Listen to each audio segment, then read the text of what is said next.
seperti apa, Pak? PPN Pak, PPN 12 seperti apa? Kemarin kan bertemu kan sudah diberi penjelasan ya, kan sudah diberi penjelasan.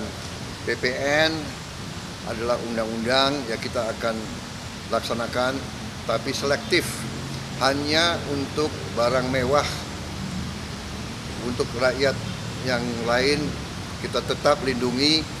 Sudah sejak akhir 23 pemerintah tidak memungut yang seharusnya dipungut untuk membela, membantu rakyat kecil.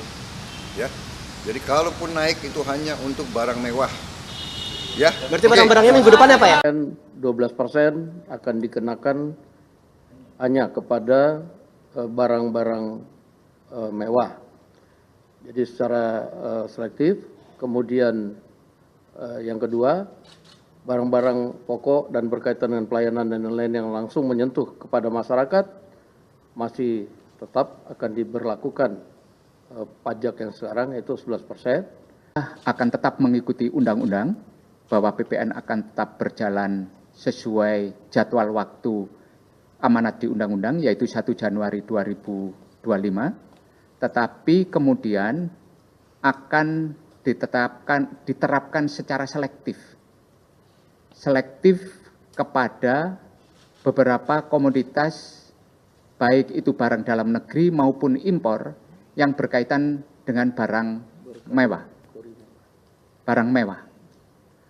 Sehingga pemerintah hanya memberikan beban itu kepada konsumen pembeli barang mewah. Salam sejahtera untuk kita semua, Om Swastiastu, Namo Buddhaya, salam kebajikan, Rahayu, saya Rike Diah Pitaloka, A183, Dapil Jawa Barat 7. Pertama, saya ucapkan terima kasih kepada pimpinan yang telah memberikan ruang kami untuk menyampaikan beberapa gagasan. Dan pada kesempatan yang berbahagia ini kami juga menyampaikan duka cita bagi seluruh korban bencana alam di tanah air. Dalam paripurna ini perkenankan kami menyoroti persoalan rencana kenaikan PPN 12%. Kementerian Keuangan berencana naikkan PPN 12% pada 1 Januari 2025. Argumentasinya karena perintah pasal 7 Undang-Undang Nomor 7 2021 tentang harmonisasi peraturan perpajakan. Dengan segala hormat, amanat pasal 7 harus dipahami secara utuh. Jangan hanya diambil pasal 7 ayat 1 yang berbunyi pada huruf B sebesar 12% mulai berlaku paling lambat tanggal 1 Januari 2025. Sesuai dengan pidato Ibu Ketua DPR tadi yang menyatakan bahwa DPR adalah mitra konstitusional pemerintah, maka keputusan PPN 12% penting menggunakan pertimbangan konstitusional keadilan sosial bagi seluruh rakyat Indonesia yang jelas merupakan komitmen Presiden Prabowo disampaikan pada pidato pelantikan 20 Oktober 2024. Dengan segala hormat, mari kita baca dan hayati pula pasal 7 ayat 3. Tarif pajak pertambahan nilai sebagaimana dimaksud pada ayat 1 dapat diubah bukan hanya paling tinggi 15%, tapi bisa juga diubah paling rendah 5%. Dalam penjelasannya disampaikan juga bahwa keputusan naik tidaknya harus mempertimbangkan perkembangan ekonomi dan moneter serta perkembangan harga kebutuhan pokok setiap tahunnya. Pidato Ibu Ketua Umum dalam penutupan masa sidang pertama DPR RI kali ini telah mengingatkan persoalan fiskal moneter dan kehidupan masyarakat yang sedang tidak baik-baik saja.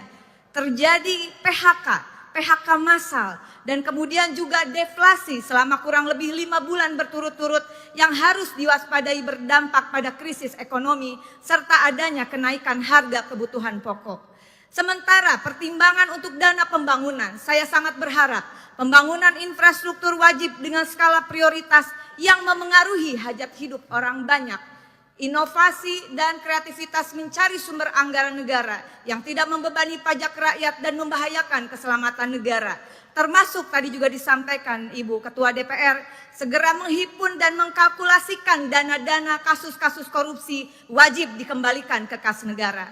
Dengan ini, dengan seluruh kerendahan hati, saya merekomendasikan di rapat paripurna ini mendukung Presiden Prabowo. Pertama, menunda atau bahkan membatalkan rencana kenaikan PPN 12% sesuai dengan amanat pasal 7 ayat 3 dan ayat 2 Undang-Undang Nomor 7 Tahun 2021. Kedua, Ya, terima kasih, mohon dukungannya dari semua pimpinan dan anggota dan seluruh rakyat Indonesia.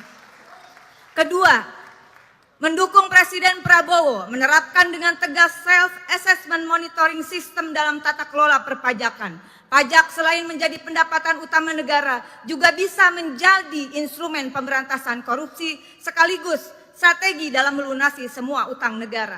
Kemudian sistem ini juga akan melahirkan satu data pajak Indonesia agar negara mampu menguji SPT wajib pajak, akurasi pemetaan, perencanaan, penerimaan, dan pengeluaran negara secara komprehensif, termasuk pendapatan yang legal maupun ilegal. Sistem ini insya Allah akan memastikan seluruh transaksi keuangan dan non-keuangan wajib pajak wajib dilaporkan secara lengkap dan transparan.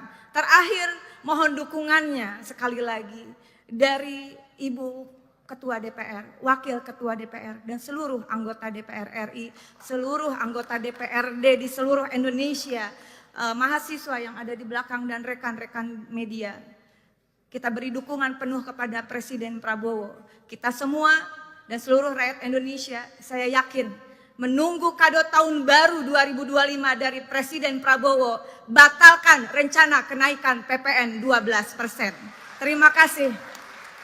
Wallahul muwaffiq ila aqwamit thoriq. Wassalamualaikum warahmatullahi wabarakatuh.